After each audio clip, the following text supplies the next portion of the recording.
नमस्कार दोस्तों, स्वागत है आपका अपने YouTube channel the knowledge plaza में। उम्मीद करता हूँ आप लोग स्वस्थ होंगे और अपनी तैयारी अच्छे से कर रहे होंगे। और जैसा कि आप लोगों को पता है कि आपके सिलेबस में 20 क्वेश्चन जीएस के भी आते हैं, तो जीएस यहाँ पे पूरी आपको कराई जाएगी। जीएस में आपको सबसे पहले ये पता होना चाहिए कि इसमें क्या क्या सब्जेक्ट आते हैं। तो क्लास शुरू करने से पहले जो लोग चैनल पर पहली बार आए हुए हैं वो लोग चैनल को सब्सक्राइब कर लें, बेल आइकन प्रेस कर दें, जिससे कि आने वाले वीडियो की नोटिफिकेशन उनको समय से मिल जाएं और उनकी क्लास में जो है उनका जो प्रिपरेशन है वो अच्छे से चलती रहे, उसमें कोई बाधा ना आए। इसलिए आप लोग इस चैनल को अपना सब्सक्राइब करके बेल आइकन प्रेस ज़रूर कर लें, ठीक है। और चलिए अब क्लास को जो है शुरू करते हैं। आप लोग क्लास को ज़्यादा से ज़्यादा लोगों तक शेयर कर दीजिए। इसमें वन लाइनर क्वेश्चन के थ्रू आपका जो है ये जीएस कराया जाएगा, ठीक है। वन लाइनर के अनुसार आपका जो है जीएस कराया जाएगा। तो जीएस में आप लोगों को पता है क्या क्या सब्जेक्ट पूछा जाता है आपके में। तो आपको पूछ लिया जाता है इसमें करंट अफेयर्स, ठीक है। 3-4 क्वेश्चन करंट अफेयर के भी आ सकते हैं। और आपका जो है इसमें थोड़ा हिस्ट्री पूछ लेता है, थोड़ा ज्योग्राफी और थोड़ा पॉलिटी, ठीक है। इकोनॉमिक्स आपके में नहीं आता है। और एक आध दो जनरल साइंस के भी क्वेश्चन आपके पूछ लिए जाते हैं। तो आप लोग इसको अच्छे से, आपको क्या करना है, इसको नोट नहीं करना है, ठीक है। इसकी पीडीएफ हम आपको ग्रुप में प्रोवाइड कराएंगे, तो वहाँ से आप लोग इसको याद कर सकते हैं, ठीक है। सभी लोगों को इसका पीडीएफ मिलेगा, अभी ग्रुप में इसको शेयर कर देंगे, तो आप लोग वहाँ से इसको याद कर लेंगे, ठीक है। और इसमें आपको क्या क्या याद करना है, कौन कौन सा इंपॉर्टेंट है, ये सब कुछ जानने के लिए आपको हमारे साथ लास्ट तक रहना पड़ेगा, ठीक है। हम साथ साथ आपको बताते चलेंगे कौन सा क्वेश्चन जो है आपकी परीक्षा के लिए इम्पोर्टेंट है, क्योंकि हम लोग आपका जो ये पेपर वगैरह बनाते हैं तो बहुत सारे क्वेश्चन देख कर के बनाते हैं प्रीवियस ईयर के, तो हम लोगों को पता चल जाता है कि आपके क्वेश्चन कैसे पूछे जा सकते हैं, ठीक है। तो पहला क्वेश्चन इसमें बहुत ज़्यादा इंपॉर्टेंट है। हम लोग क्या करेंगे, अभी हिस्ट्री से शुरू करेंगे, ठीक है। इसके बाद ज्योग्राफी और उसके बाद पॉलिटी, ठीक है। और करंट अफेयर की क्लास आपकी 20-20 में ले लेंगे, या एक दिन में पूरा करंट अफेयर जब आपका पेपर होने वाला होगा तभी जो इम्पोर्टेंट करंट अफेयर है वो आपको करा दी जाएगी। तो हम लोग हिस्ट्री से शुरू करते हैं। आज आपके जो है 50 क्वेश्चन या 100 क्वेश्चन जितने भी हो पाएंगे वो हम आपको करा देंगे, ठीक है। और ये हम आपको फिर टेलीग्राम या जो व्हाट्सएप ग्रुप है हमारा, उन दोनों पर ही शेयर कर देंगे। तो आप लोग उन दोनों को अपना जो है ऐड हो जाइए उनमें, जिससे कि आप लोगों तक भी पीडीएफ इसका पहुंच सके। चलिए अब शुरू करते हैं। यहाँ पे हम लोग हिस्ट्री से शुरू कर रहे हैं। तो हिस्ट्री में हम लोग सिंधु घाटी सभ्यता के बारे में सबसे पहले पढ़ते हैं। इससे पहले हम लोग जो है एडी और बीसी के बारे में भी पढ़ते हैं, लेकिन उससे आपके क्वेश्चन नहीं पूछे गए हैं, इसलिए हम आपको सिंधु घाटी सभ्यता से ही शुरू करेंगे। तो सिंधु घाटी सभ्यता के बारे में आपको जो जनरल जानकारी आपको पता होनी चाहिए वो क्या है, तो वो यहाँ पे आप लोग देख लेंगे। सिंधु घाटी सभ्यता के शहरों की गलियाँ कैसी थीं। क्वेश्चन पूछ सकता है कि सिंधु घाटी सभ्यता के जो थी उसमें शहरों की गलियां क्या थीं, तो सीधी और चौड़ी थी, ठीक है। अब सिंधु घाटी सभ्यता क्या थी, ये आप लोग अगर जानना चाहेंगे तो थोड़ा इसमें बता दें। सिंधु घाटी सभ्यता क्या थी, जैसे कि आज आपका एक कोई गांव बसा हुआ है या कोई शहर बसा हुआ है या कोई डिस्ट्रिक्ट बसा हुआ है, ऐसे ही उस समय एक सिंधु घाटी सभ्यता थी, ठीक है। अब उस समय जो सिंधु घाटी सभ्यता थी उसी में जैसे आज के आपके समय में रोड कैसे होते हैं, तो इसके बारे में आप लोग पढ़ सकते हैं। और आज के समय में आपके जो है इमारतें कैसी बनती हैं, इसके बारे में आप लोग पढ़ सकते हैं। नदी नाले कैसे हैं इस समय, वो पढ़ सकते हैं। ऐसे ही ये जो सिंधु घाटी सभ्यता थी इसमें भी हम लोग जो है इन सब के बारे में अध्ययन करते हैं। जब आप लोग यूपीएससी वगैरह या कोई आप लोग स्टेट का एग्ज़ाम देंगे उसमें जब आप लोग तैयारी करेंगे तो यही पढ़ाया जाता है वहाँ पे, ठीक है। अभी हम लोग जो है वो ये सब कुछ पढ़ रहे हैं, तो इसके बारे में ज़्यादा जानकारी है। ये ज़्यादा जानकारी आपको इसलिए नहीं दे रहे क्योंकि आपका जो है पेपर आने वाला है अभी, तो आप लोग केवल फैक्ट याद करिए, ठीक है। जब आप लोग और आगे किसी कंपटीशन की तैयारी करेंगे तो आपको ये सब कुछ पढ़ने को मिलेगा, ठीक है। तो आपको सीधा सीधा क्वेश्चन जो है हम लोग यहाँ पे बता देंगे, जो इम्पोर्टेंट है वो आप लोग याद कर लेंगे, ठीक है। सिंधु घाटी सभ्यता के शहरों की गलियाँ कैसी थीं, तो चौड़ी और सीधी थीं।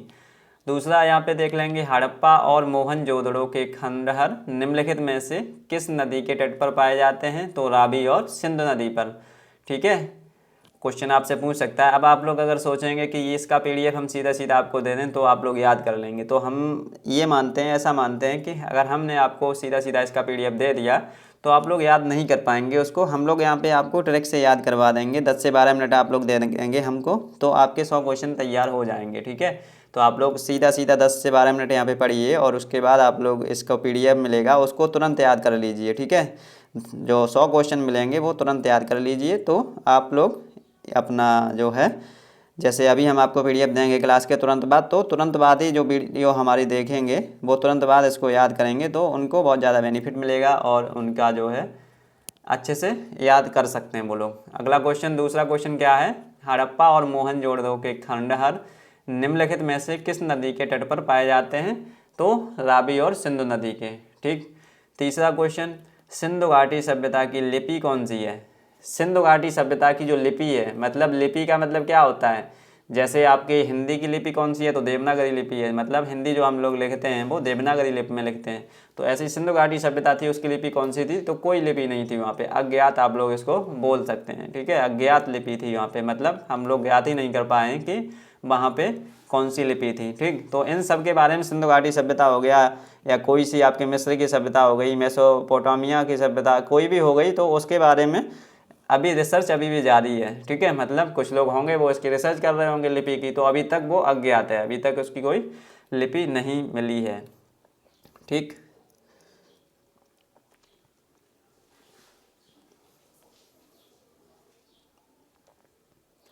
और इसमें आपका कौन सा क्वेश्चन इंपॉर्टेंट हो सकता है वो आप लोग यहाँ पे देखेंगे।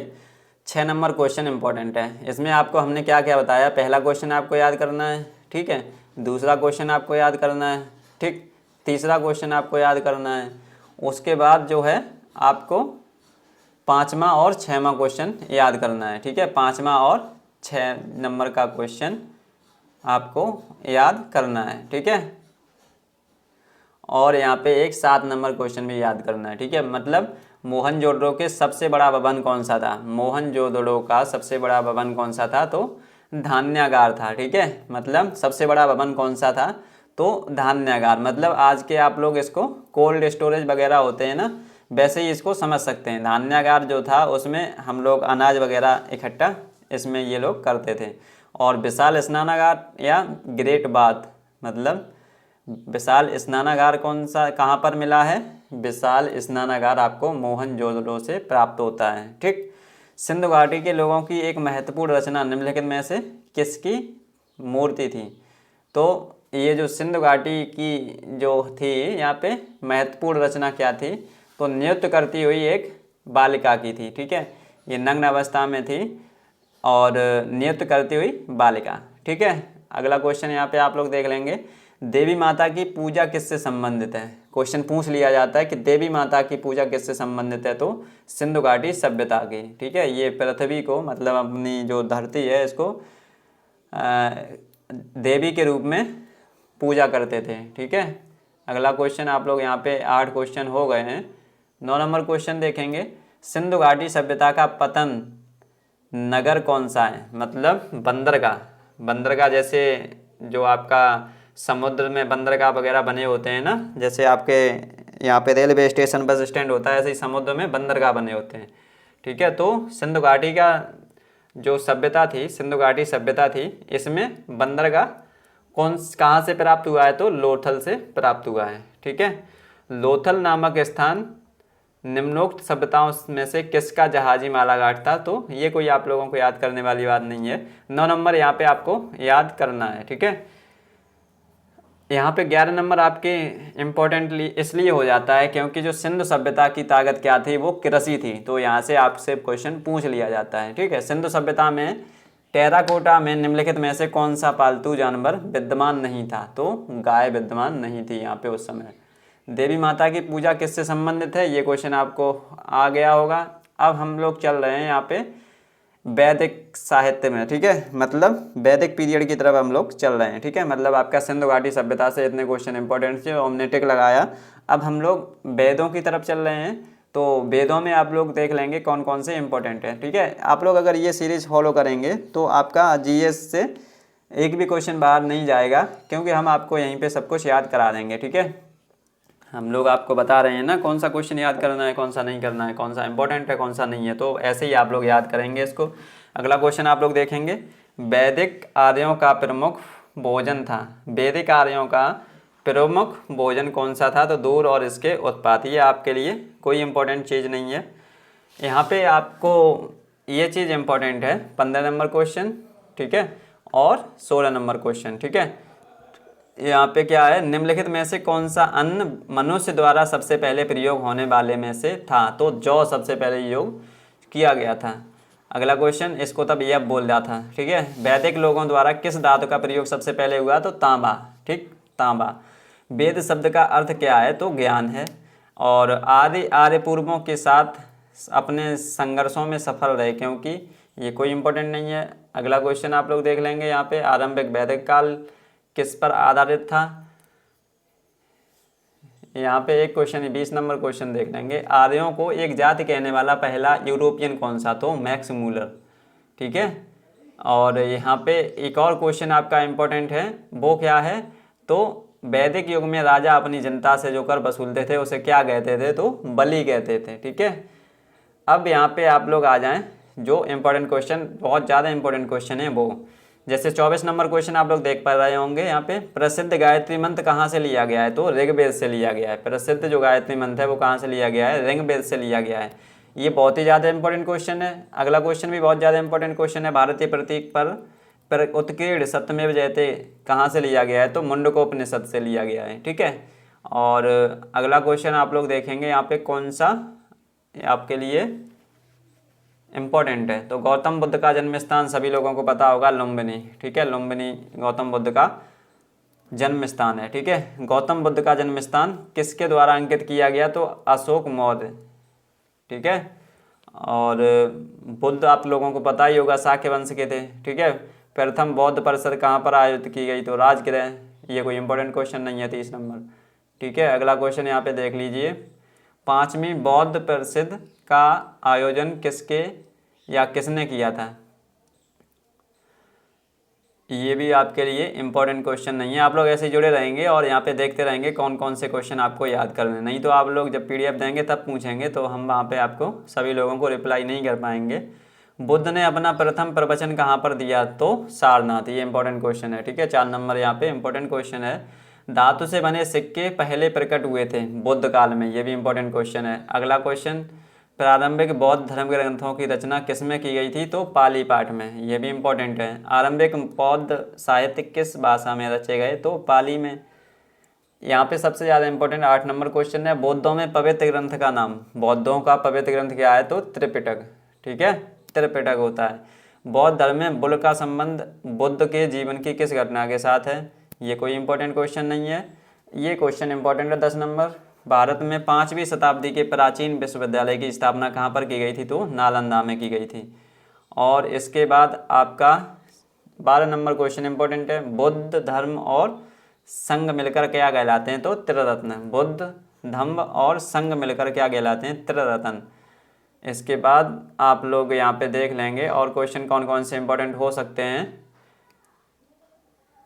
यहाँ पे आप लोगों के लिए। अब इनकी मृत्यु इंपॉर्टेंट है, कितने में हुई? तो 483 ईसा पूर्व में हुई थी, ठीक है। प्राचीन भारत के इतिहास के निम्नलिखित युगों में से महावीर प्रसाद द्विवेदी की बात करते हैं तो ये महावीर कौन थे? तो 24वें तीर्थंकर थे, ठीक है। भारत में जैन धर्म का संस्थापक कौन है? तो महावीर। वर्धमान महावीर ने परिनिर्वाण कहाँ प्राप्त किया? तो पावापुरी में, ठीक है। जैन साहित्य को क्या कहते हैं? तो अंग कहते हैं। ये आपके इंपॉर्टेंट क्वेश्चन है, ठीक है। और अगला क्वेश्चन यहाँ पे देख लेंगे और क्या इंपॉर्टेंट है, इसके बाद आपकी क्लास यहाँ पे ख़त्म करते हैं। दक्षिण भारत में प्रसिद्ध जैन केंद्र कहाँ पे स्थित है? ये भी आपका बहुत ही ज़्यादा इंपॉर्टेंट क्वेश्चन है। भारत में सबसे पुराना लौह युग जुड़ा है, तो ये भी इंपॉर्टेंट क्वेश्चन है। और इसमें क्या आपके इंपॉर्टेंट क्वेश्चन हो सकते हैं, यहाँ पे 26 नंबर क्वेश्चन भी आपका इम्पोर्टेंट है, ठीक है। और यहाँ पे सिकंदर महान का शिक्षक कौन था? तो अरस्तु थे। और यहाँ पे हेरोडोटस को माना जाता है इतिहास का जनक या पितामह, ठीक है। और ये इम्पोर्टेंट क्वेश्चन है, 30 नंबर। चलिए अब आपको यहाँ पे आपके आज कितने क्वेश्चन हो गए? 30, 60 और 90, ठीक है। 30, 60 और 60 क्वेश्चन आपके यहाँ पे हो गए हैं, ठीक है। तो चलिए अब आपको मिलते हैं कल, तब तक के लिए आप लोग ऐसे ही जुड़े रहेंगे और लोगों को शेयर करते रहेंगे वीडियो। और कल आपका जो है मॉडल पेपर होगा अगर बन जाएगा तो, ठीक है। अगर नहीं बनेगा तो, अगर बन जाएगा तो आपको ग्रुप में सूचित कर दिया जाएगा, और नहीं बनेगा तो आपका टेस्ट कल नहीं होगा, ठीक है। परसों से क्लासेस आपकी कंटिन्यू ऐसे ही चलेंगी, 2 क्लासेस आपकी हुआ करेंगी, और तीसरी आपकी एनसीईआरटी की भी हो सकती है अगर आप लोग अच्छा साथ बनाए रखेंगे तो चलिए अब आपको मिलते हैं कल या परसों में। तब तक के लिए आप लोग जुड़े रहेंगे। क्लास अगर पसंद आई हो तो इसको ज़्यादा से ज़्यादा लोगों तक शेयर करिए, और अपने दोस्तों को यहाँ पर ग्रुप में आप लोग जोड़ भी सकते हैं, ठीक है। चलिए अब मिलते हैं आपको कल या परसों। तब तक के लिए जय हिंद, वंदे मातरम।